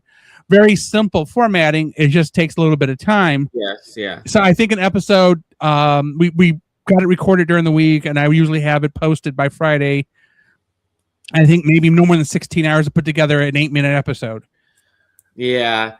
I mean, I definitely could have done it in 12. I imagine if I would shortcut a little bit of it, but I was being a little bit too much of a perfectionist on it, but then nothing takes your wind out of your sails quite like a channel with 20 million subscribers doing your thing.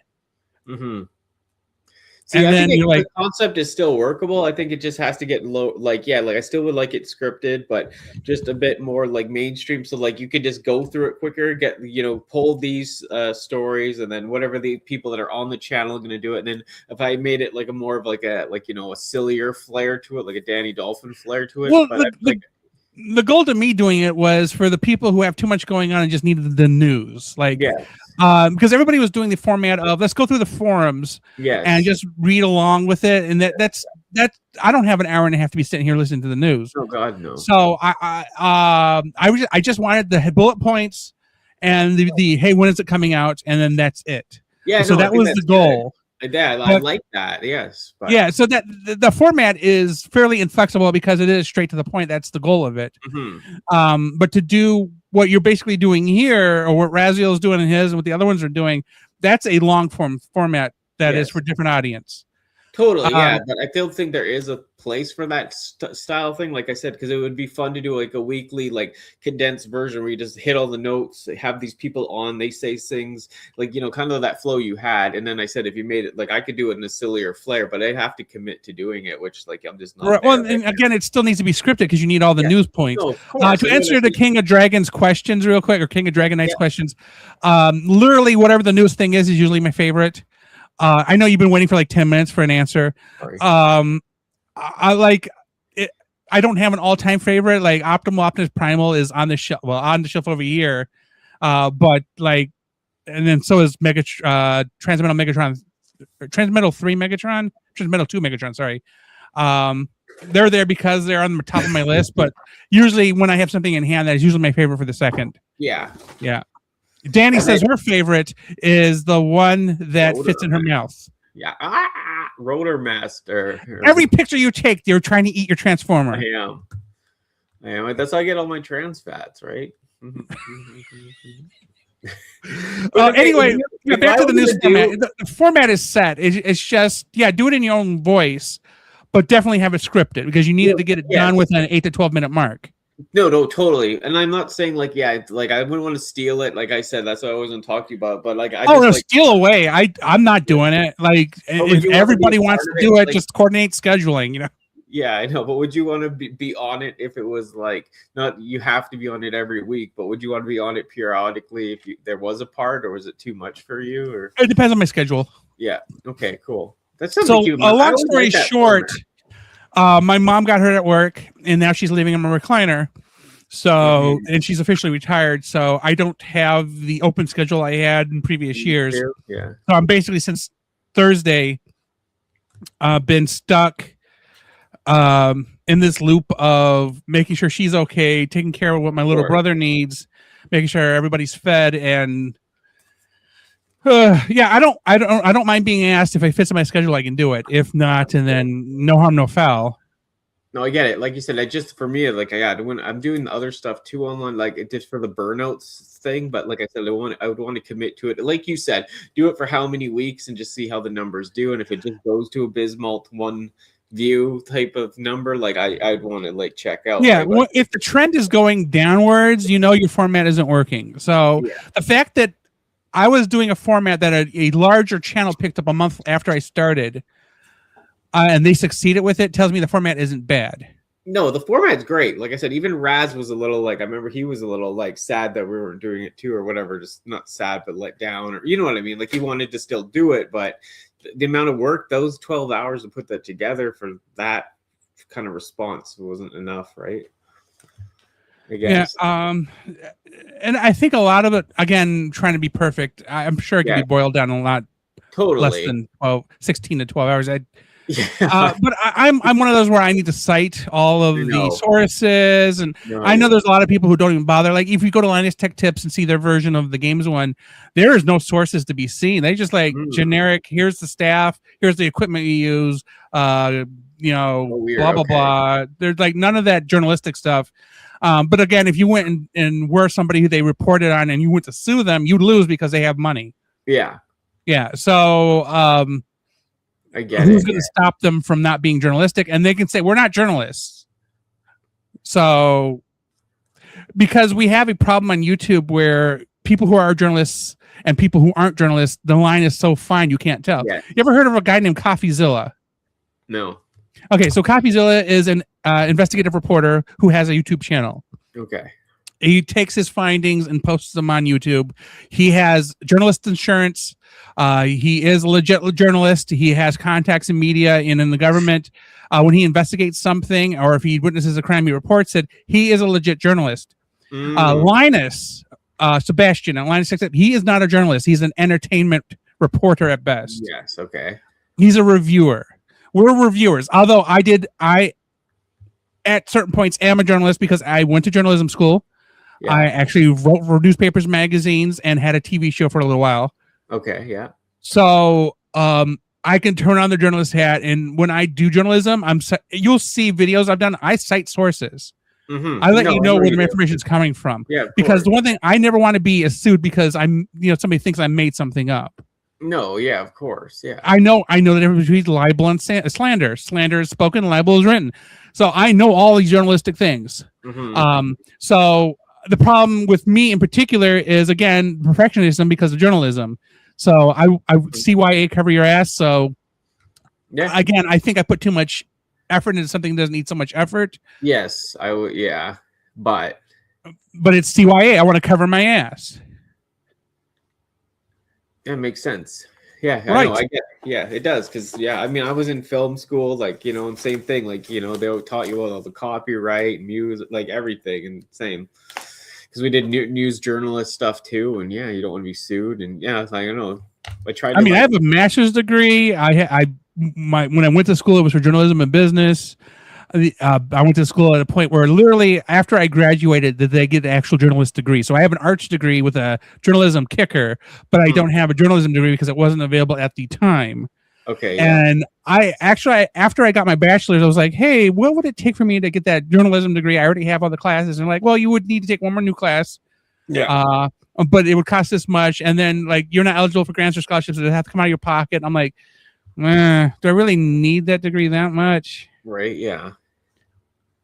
I mean, at that point in 2010 or whatever, I was already starting to work on it was 2009. I was just graduated from my bachelor's. I hadn't started graduate school yet. And I didn't know what I was going to do. I hadn't made the decision to go to graduate school. So I was just exploring the options, as it were. Uh-huh. Yeah. And then ended up in graduate school in law. And then after about 2.5 years, I was like, you know what? I'm not feeling the lawyer thing anymore. So let's. Yeah. Yeah. Well, that's great. Well, yeah. So don't go to school to be a lawyer and then drop out of school. Sure, you'll get a master's degree, but you also have the debt of a lawyer. I'm in debt up there. No, like I got my debt under $100,000 last year, and then they tacked on $10,000 of interest, and now I am at $105,000, and I am dying here. Oh my God! I do not make enough. Like my payments are like $2,000 a month. Jesus, Anthony. Right. I don't make enough. I basically work to pay my loans. Oh my God. Yeah. So I switched over to a income-based repayment plan. Yeah. I originally had switched to Biden's Save Act, but that got axed, so I switched over to the income-based one. So it's not $2,000 anymore, but I dread. I'm lucky that I'm not the kids who have to deal with the new law starting July 1st. Because they passed the law here on July 1st about how repayments are going to be done, and we're not being grandfathered in. We're basically keeping our old repayment plans. So, like, other than the safe plan, everybody had to move off the safe plan. But like, it would suck to be somebody who's just now going to school starting this fall. No, totally. Yeah, that's scary. Yeah, that's crazy. So, what about that Nintendo Direct? Did you watch it? Do you like the Nintendo? No, I'm not even into it anymore, man. I don't have time to game. Like it just. Yeah, you know, as I said, I've been selling off games, so I'm like, I sold. If I'm not playing it, it's not in a list to enjoy, and then I can just Marie Kondo it. Yeah. I wish I used to like it, keep up with it, but like I said, like when I'm not doing this, I'm like because I'm selling stuff, selling collections, selling my stuff, like working on so much other stuff. It just go constantly, you know. So I think the game is like barely any. Yeah, your mom is really nice. Yeah, she went to physical therapy. But it's basically she's winding down, and we all know what's coming, and she doesn't want to do any of the work to prepare for that. And she basically just spends her entire day in my recliner. Oh, I didn't think that. So, yeah, I kind of wish she would go back to the way she was before. But there's nothing I can do about it, and she refuses to go to any type of care. So. Really? Yeah, so because she literally told me if you put me in a nursing home, I will commit suicide. I'm like, oh, that's what my that's mom cool. Yeah. Yeah. So that's not happening. I'm sorry about that, Anthony. Yeah, like I said, I didn't want to say too much on here, but they didn't know. Yeah. Anyway, back to the topic at hand. Love you, mother. She's saying that so you don't put her in a nursing home. Oh yeah, I get it. You just, so I have lost track of my thoughts. Me too. But so yeah, the Nintendo stuff. Yeah. So I think the only game I'm getting is Star Fox. I know it's like the third or fourth time they've re-released the original Star Fox for N64, but that game is fantastic. Oh, that's like one of my favorite games. I got that. For right. They announced yesterday the remake of Ocarina of Time, and I'm like, Matthew, this is my little brother Matthew. I'm like, man, I just cannot do a long storied. I just can't do an RPG. I can't do anything like that. I don't have adventure games in me. I have 2D side scrollers in me. That's what I have. I have Guitar Hero stage. That's new stage games about to come out. That's what I have in me. Star Fox. You can play through Star Fox an entire line of missions in a half hour. I'm good for short play. Yeah. But I just can't. I can't with long form games anymore. Not that I don't have that attention span, because that would be a lie. Because Red Dead Redemption 2 is awesome, but because I'll get lost in those games, I'll lose 8 hours and not even think about it. Oh yeah. But it's just I just other than Pokemon RPGs that aren't appealing to me anymore, straight up adventure games aren't appealing to me. I just there's just certain things that just aren't working for me anymore. When I was younger, I could have gone all day. I rented games 3-4 times from the local video store just so I can finish them. But like now it's kind of like, well, first off, we don't really have rental stores anymore, but it's just, I'll buy a game, it'll sit on the shelf, and then I'll be like, no, I'm not feeling it. And then I'll either return it or I'll sell it because I missed the return window. So I really got to narrow down. I know what my scope is. Again, it's the side scrollers, it's the musical games, and it's the open world game. I sometimes get into Fortnite. I spent 20 hours in Fortnite week before last. Okay. Wow. A lot of things going on. I just needed something to numb the brain. Yeah. So I spent 2.5 days playing Fortnite. Yeah. I feel the same. Like I just I can't put in those hours I used to for that kind of stuff anymore. Like for the like the gaming, like, you know what, it was so different when you were just like younger and like, you know, people would come over, friends, you'd hang out and just everyone would like chip in and play through a game together. It's like I'm more one of those people. Like I'm the original Twitch watcher before Twitch exists. Like I used to like to watch people play more than me playing, you know. I can't really watch people play games. I think it's boring to watch. I'd rather play. I like to watch it in a room though, not on like Twitch though. I like to watch someone if they're in my room like playing the game. Oh man, I never liked that when I was little either. No. What was the? I was at an event on Sunday with Moose from my channel and a couple other guys that we did things with, and one of them was like,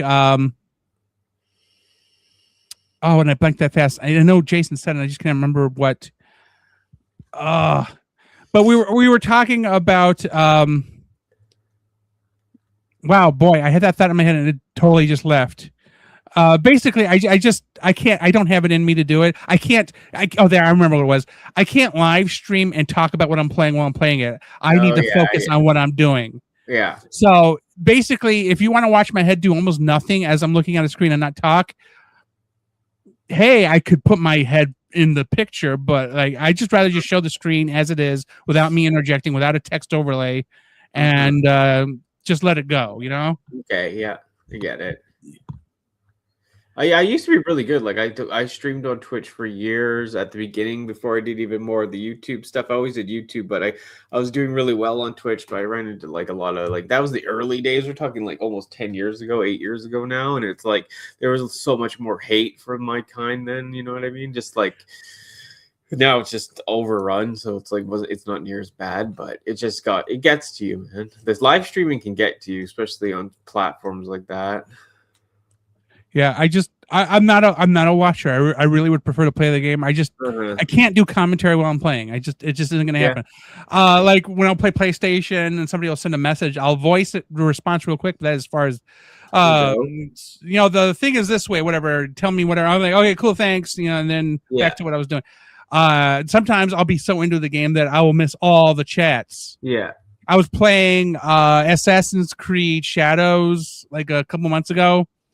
And I had a bad day at work and I just needed to shut my brain off. And I know people chatted at me and I could see the chat window on the second screen here, but it just did not hit anywhere in my acknowledgement area. I was just like, you know what? I need this ninja to succeed at stealing this weapon upgrade. I just need this. That was the entirety of an 8-hour stream was me trying to get this thing and dying over and over and over. And then once I got it, I was like, you know what? I feel like I've achieved something because this day has sucked. Now I'm done. I'm going to because you have those bad days. You need to feel like you've done something constructive. Oh, yeah. And that is pretty much why I do anything anymore. I play music games because I just need to hear the music, sing to the music, play because I sing and play guitar at the same time. Okay. So I just need to not have to think about anything else that's going on in the world. You need to shut your brain off. Yeah, I get it. Other stuff. You know what? Are you into cards at all? Like not Pokemon, but like I was going to say yes to Pokemon, Yu-Gi-Oh. But when I used to work for Nintendo. Yeah.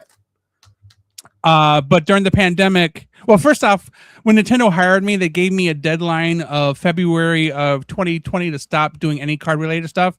Because even though they own Pokemon, they were like, even doing Pokemon is a conflict of interest for my job. So stop doing it. I'm like, okay, cool. I could play in my own time, but I couldn't run events anymore or do any of that stuff. But I was like, you know what? I don't really have time to do work for Nintendo and then do the Pokemon Company stuff. No. So I sold all my stuff.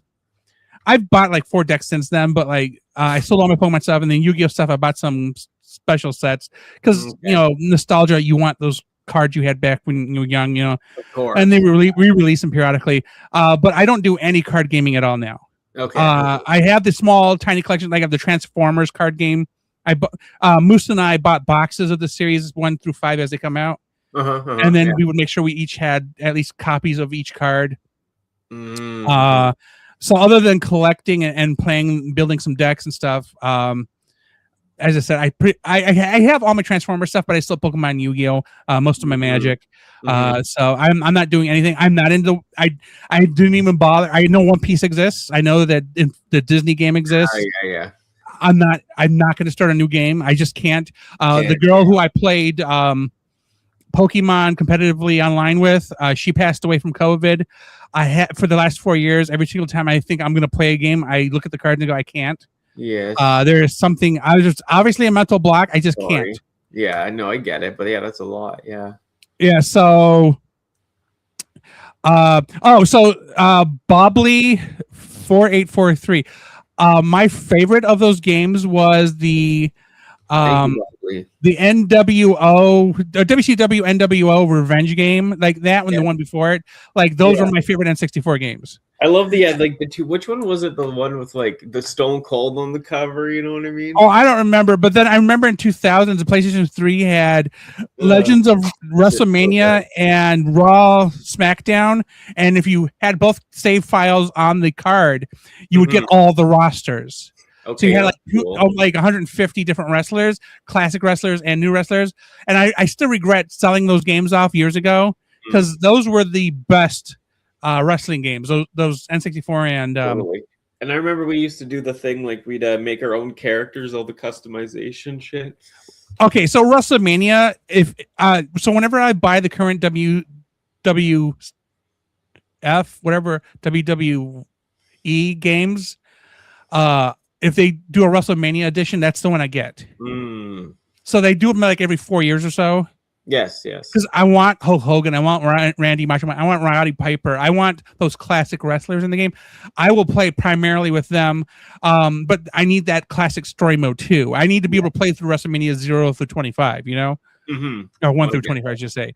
So that is, as far as wrestling, that's where I'm at. I don't watch it anymore. No. I'm not interested in watching the drama of it. No, I like the way it was in the 80s, 90s, and 2000s, but when you watch wrestling and go, wait a minute, this guy in 1980s was the best wrestler here, and yet he's 60 years old and still wrestling, and he's just losing all the time, or he has some major storyline where he takes over. It's corny. It's a soap opera. I'm not into it anymore. Like the the Attitude Era, like I loved Cactus Jack, Mick Foley. That was peak, and when women were like objectified, I love that era. Well, some things we can keep in the past. Oh, I have a problem with people saying "my woman" or "my man." Like, you don't own them. Why are you saying? Anyway, okay. Well, I know, but I just like the glam part of it. The big tits and the. Well, I mean, what did they used to call TNA, tits and ass? Yeah, that was what they called wrestling at one point in WCW. Yeah, it was good, man. Like that's what I'm talking about. I just thought everything was a little bit lighthearted. There was beers, there was blood, there was tits. I liked back then when nobody really was overly sensitive about that stuff. But I also understand as an educated individual that we need to be considerate of others' feelings. But I feel like if you're going to create something that is specifically targeted towards that type of person, it shouldn't be altered because you want to be more inclusive. But again, you understand if you're more inclusive, the more likely it is you're going to get more of a bigger audience. Yes. So it is a balance to try not to be what the well, first off, the misuse of the word woke bothers the crap out of me. You're either politically correct or you're not. Woke is a term for people who are ignorant of the situation in the world around them. It's been weaponized, and that is not the appropriate use for it. And we're starting to edge into politics, so I'm going to try to avoid it. But I think people are a little too sensitive now. Yeah, that's all I say. I say the woke thing, but I don't mean it like it just because it's just too sensitive, and it just I just want it. Like I understand, like don't attack people for all the time, and when it's trying to be real hateful. But I just miss like the enjoyment of like the fun that's going. I mean, because if you're doing a show that's targeting a specific audience, who cares what you say in the show? It's meant for that audience. I have I don't understand why some people are busting on people about something they don't even enjoy themselves. Like, if you participated or watched it, you would understand the gimmick. Yeah. So why are you rooting for the people who do? Yeah, that's what I mean. I miss that. Like, it's just, and then, like I said, I'm not trying to go after a certain group or this and that, but I just miss, I miss being able to joke, especially if I'm living it. Like, if people, like, even people hate now that if I make fun of the situation I'm in, it's like I'm living it. I should be able right. I frequently make fun of the fact that I'm Jewish. Well, I can because I am Jewish. Like, if I say, I have a space laser just waiting for somebody to piss me off. But like, then the opposite is also true. We need the people to stop being dicks for the sake of being dicks. Yes, I know. I mean, have your persona in your program or whatever, but when you're in the real world, you have to interact with people. Maybe be considerate of other people around you because they don't know what the gimmick is. They don't know why you're acting the way you're acting. So to carry it over outside of whatever, like Joe Rogan is a decent guy when he's not doing his show or when he's not doing the fighting stuff. Stephen Colbert is a really good example. For 9 years, he played Stephen Colbert, and he played a Republican hard writer on the Colbert Show. But that was a character he was playing. He didn't carry it over outside of what he was doing unless it was part of the show's overarching gimmick. Because you saw him do interviews, he made aware the people he was talking to that this is the gimmick. He didn't just come onto them and start into them without them knowing. And it's the one thing I really liked about the Daily Show in general is the people who they were interviewing weren't ignorant or were not unaware of what was being done. It was being done for laughs, and they knew that Colbert was a character. So like both sides of the argument is so dumb. Just if you don't know what the whole story is, what the situation is, don't comment on it. And as I constantly have to tell people, if it doesn't impact you in any way, don't worry about it. If it's not your problem, it's not your problem. Yeah, I would agree. Now, did you bring enough food for everybody? No, I just had a Skittle. But yeah, no, it's cool to touch on that. Like I said, I don't want to get heavy too political on this, but like, you know what I mean? It's like, it's still cool to get insight on this and what people think, right? Yeah, I mean, I can rant about this for a while because I'm a fairly moderate person, but to see, here's another thing that annoys me. Patriot Prime is a former military member who has a job in government, and he doesn't lean any way. At least not publicly. What he does in the privacy of his own home is his thing. So, but because he's a patriot, somehow that means he's this type of person. So people really need to stop putting their own, what is that called when people put their own thing on somebody else? They need to stop putting their own problems onto other people and defining them. That's not how things work. What you do in your show versus what you do in your personal life versus what you do in public can be all different. But it's like the woke, I think that patriot thing has been weaponized for, like the type of woke people to hate on now or something, because they just think all these people are on the right or all this. So it's like I live in the United States. Do they still make sour Skittles? Yeah, they do. So I live in the United States. I like the United States. I would, in fact, if somebody said a projection, they're very good, Megatron. Projection, a label, whatever. They project their problems on the other people. That I wish people would stop worrying about other people when it has nothing to do with them. Okay. My problem isn't the country. Because I live in Ohio.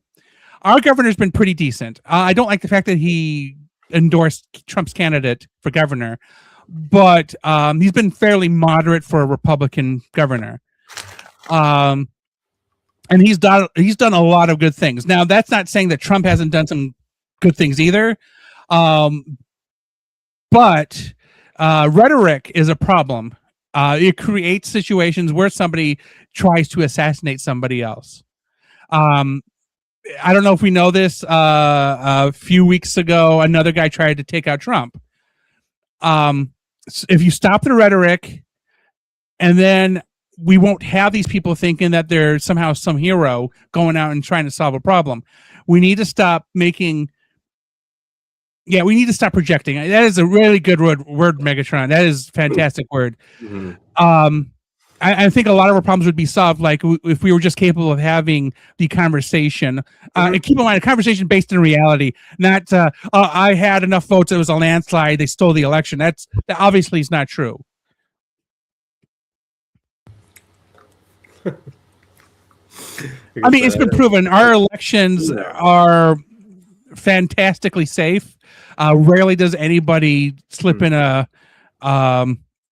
errant or a double vote. So to argue there is a problem is ignorant of the facts. Okay. Yeah, like I said, I'm Canadian. I don't know as much. I don't like to get too. Oh yeah, they don't vote in Canada. They don't have health insurance. You know, you all live in caves.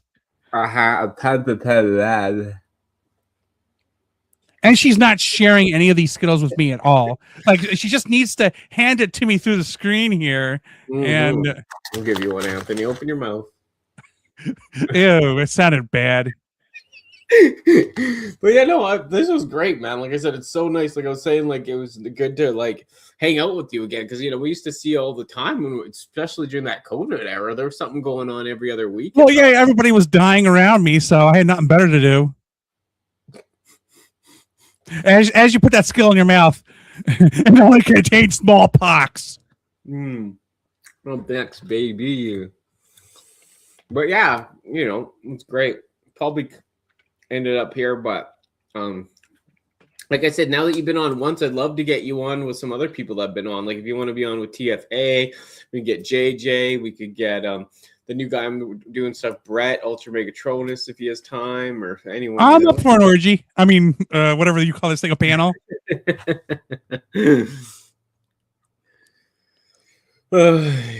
Exactly, Megatron. Exactly.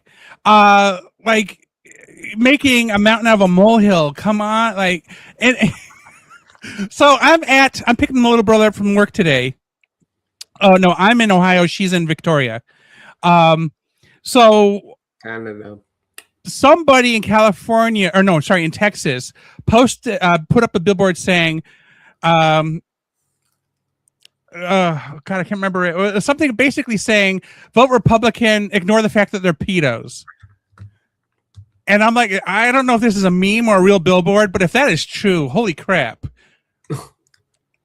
God, man. Because everybody, not everybody, I should say, a number of people who are running for office have been linked to Jeffrey Epstein. And some people are just like, you know what, it doesn't matter, vote for them anyway. And I'm like, God. Like one of the guys running here for Ohio for Senate, he is in the Epstein files. Heavy dog. And here's the kicker: Epstein isn't just a Republican problem; it's also a Democrat problem because Clinton's in them. So, like, the only person who's really clean is like Obama at this point, and maybe Bush the second. So many other people in government, Democrat and Republican, are. It is nuts. You can actually you can search online, and you can actually read the hundreds of thousands of files from that, and look up names. It is. No party is clean. No, yeah, But it just seems like people are arguing it's one side or another. It's not.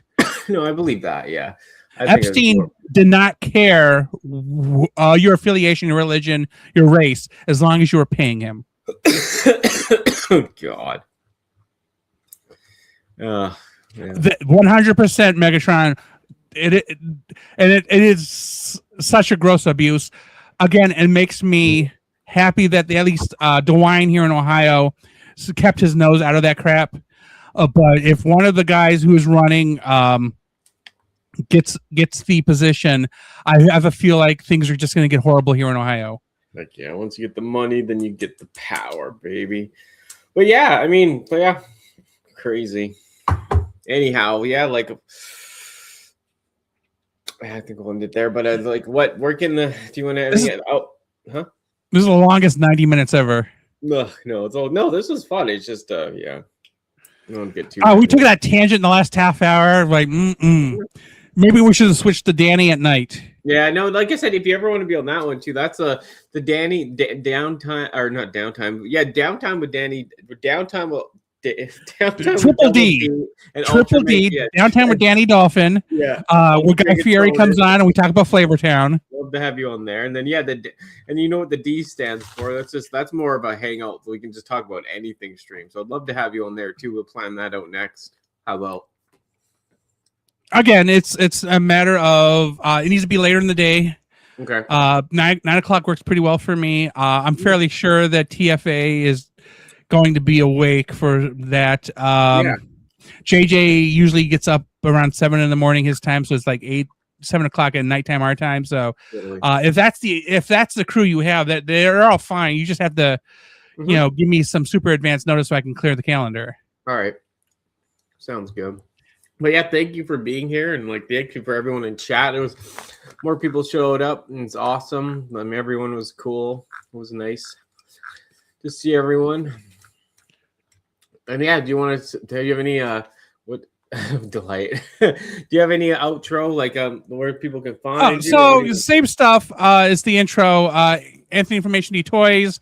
That's the channel on YouTube. You can find us on all the social media at HazardJeanette. If you just go to the at HNE Toys channel on YouTube, everything is linked there. All the channels are on the second line of video stuff. And you can, in the social media is in the about page. You could find it all going there. It's no sense in reeling it all off. But 3 important tips. 1, you're naked under your clothes. Don't forget that. Second, when you clean a baby's butt, wipe away from the genitals. And 3, when you're going to change a baby, make sure that you have everything already around you. Otherwise, the baby will take the opportunity to pee on you. Oh my God. Sunday was a baby shower. It was Moose's baby shower. So that's funny. Yeah, my mom's looking after my sister's kid right now. So yeah, but like I said, thank you, Anthony. It was always a blast. Like I said, you always got me together with cool people and yourself, and we've always had some funny jokes and good times. And today was no different. And yeah, thanks again to everybody in chat. I'll be back with more shows, more Double D, more Danny, more Dolphin, more what the D stands for to come. So stick around, and yeah, I'll see you soon. And Anthony, stick around after the intro. We'll chat for a moment, and then yeah. I'll see everyone later. Take care, and yeah, have a good one. Hey, Cyber fans, thanks for tuning in. We've got toys and facts, sassy takes and wins. From Transformers, box to figures on display. Catch us next time on Danni Dolphin Cybercast. Hooray! See you soon. Keep collecting, keep having fun.